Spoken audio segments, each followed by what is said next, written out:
Jasné. Dnes to bolo také vzrušujúce. Tomu hovoríš vzrušujúce? Čo tu tento obsvrdá? Hrdličky. Ako sa máte? Fevzi, čo chceš, povedz, ha? Aký máš problém? Ale čo je toto za postoj, Rahmet? Čo ti vadí? Hej, nechaj ma. Povedz mi, aký máš problém. To sa pýtaš ty mňa? Myslíš si, že si hrdina len preto, že ťa dnes nechytili? Ako to myslíš? Počul som, že si bežal ako šialený, keď chceli vidieť preukaz. O čom to teraz hovoríš? Že utekal ako malé decko. Strhol hrdina jeden. Ale o tom nehovorím. Ako vieš, že v škole dnes kontrolovali preukazy? Viem to, lebo ja som ich informoval.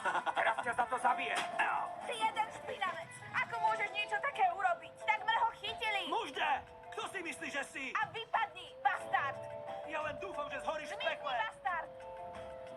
Zmizni! Dobre, stačí, je preč, upokoj sa. Ako ťa môže takto podrážať? Ja to už viac nevydržím.